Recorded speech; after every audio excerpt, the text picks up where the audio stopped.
வணக்கம் நண்பர்களே. இந்த டாப்பிக்கில் நம்ம என்ன பார்க்க போகிறோம் அப்படின்னா 8ஆம் வகுப்பில் இயல் 8ல் இருக்கக்கூடிய செய்யுள் பகுதியை தான் பார்க்க போகிறோம். மெய்ஞான ஒளி. இந்த பாடலுடைய ஆசிரியர் குணங்குடி மஸ்தான் சாஹிப்பு. சரிங்களா? ஓகே, இந்த பாடல் நம்ம பார்க்கறதுக்கு முன்னாடி ஃபஸ்ட்டு நம்ம ஆசிரியர்களுடைய குறிப்பு பார்க்கலாம். அதாவது குணங்குடி மஸ்தான் சாஹிப்பு அவர்களுடைய குறிப்புகள் பார்த்துடலாம்.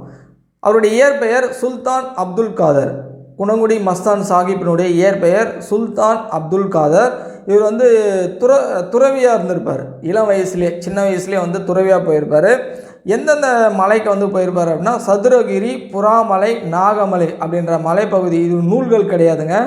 சதுரகிரி, புறாமலை, நாகமலை இந்த மலைப்பகுதிகளுக்கு சென்று தவம் இருந்து ஞானம் பெற்றிருப்பார். சரிங்களா? அதான் சின்ன வயசுலேயே துறவியாக போயிருப்பார். எந்த மலையில் தவறுந்தார் அப்படின்னா சதுரகிரி, புறாமலை, நாகமலை அந்த மலைப்பகுதிகள்லாம் தவறுந்து சின்ன வயசுலேயே ஞானம் பெற்றிருப்பார். சரிங்களா? யார்? குணங்குடி மஸ்தான் சாஹிப்பு. அவருடைய இயற்பெயர் சுல்தான் அப்துல் காதர். இப்போ இவருடைய நூல்கள் ஷார்ட்கட்டாக பார்க்கலாம். கன்னி அப்படின்னு முடிஞ்சிருக்கும். எக்கால கன்னி, மனோன்மணி கன்னி, நந்தீஸ்வர கன்னி. இதுதான் இவர் இயற்றிய நூல்கள். எக்கால கன்னி, மனோன்மணி கன்னி, நந்தீஸ்வர கன்னி. கன்னின்னு முடிஞ்சிருக்கும். இதுதான் இவர் இயற்றிய நூல்கள்.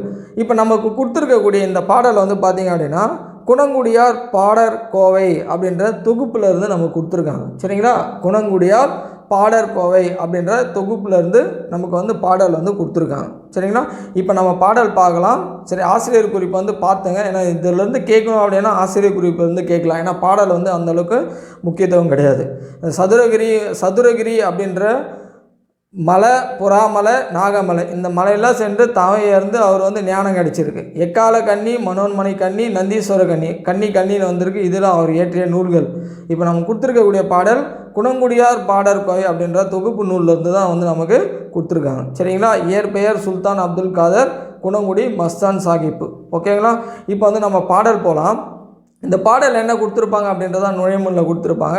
அப்படின்னா என்ன சொல்லியிருக்காங்க அப்படின்னா அது ஐம்பொறிகளின் ஆசைகளை அடக்கி. இந்த ஐம்பொறிகள்னால காது, கண் இந்த மாதிரி ஐம்பொறிகள்னால தான் நமக்கு பிரச்சனையாக வருதுங்க. அந்த ஐம்பொறிகளின் ஆசையினால தான் ப்ராப்ளம் வருது. அந்த ஐம்பொறியின் ஆசையை அடக்கி அறிவின் வழியில் செல்றதுக்காக என்னென்ன வழிமுறைகள் இருக்குது அப்படின்றதான் இந்த பாடலில் நம்ம கொடுத்துருப்பாரு. ஸோ அதை குணங்குடியார் மஸ்தான் சாஹிப்பினுடைய பாடல்கள் பார்க்கலாம். இது நமக்கு ஷார்ட்கட் இருக்குங்க. அதனால் ப்ராப்ளம் கிடையாது. பராபரமே அப்படின்னு முடிஞ்சிருக்கும். இதில் பராபரமே அப்படின்னு முடிஞ்சு 2 நபர்கள் எழுதியிருப்பாங்க. ஒன்று தாயுமானர் அவர்கள் எழுதியிருப்பாங்க. இது 6ஆம் வகுப்பில் நம்ம கொடுத்துருப்பாங்க. நான் அதிலே சொல்லியிருப்பேன்.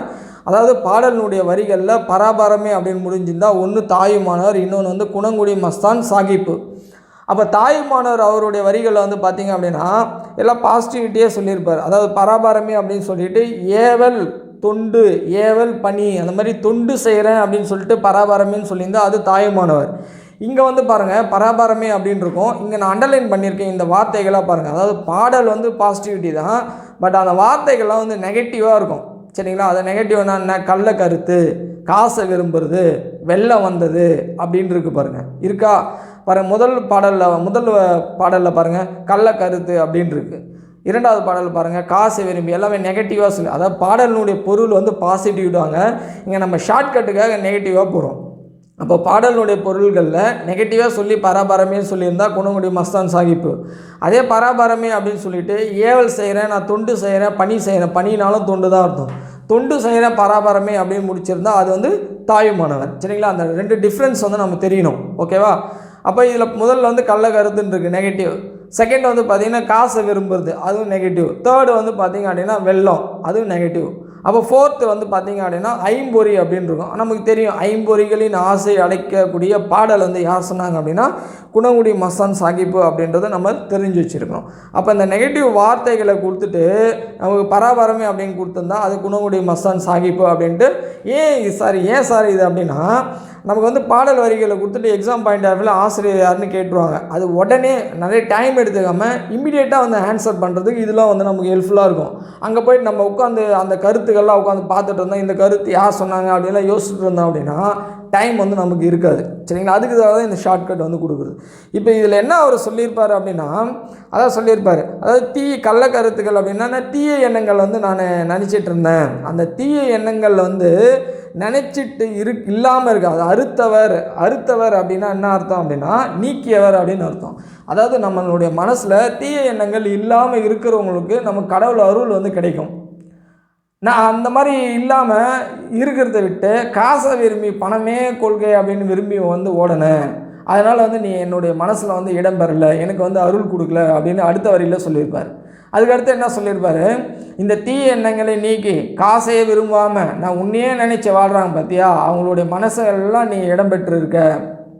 அப்போ யாருடைய மனசில் தீய எண்ணங்கள் இல்லாமல், இல்லை காசே பணம் அப்படின்ற குறிக்கோளோடு நோக்கி ஓடாமல் தீய எண்ணங்கள் இல்லாமல் இருக்கிறவங்களோட மனசில் கடவுள் வந்து இடம்பெறுவார் அப்படின்றாரு. அப்போது அந்த கடவுள் இடம்பெற்ற கடவுளுடைய அருளால் இருக்கக்கூடிய அந்த அந்த மனிதன் வந்து ஐம்பொறிகளின் ஆசைகள்லேருந்து விலகி அவங்களுக்கு வந்து நன்மைகள் வந்து ஏற்படும். பகராய் அப்படின்னா தருவாய் அப்படின்னு அர்த்தம்.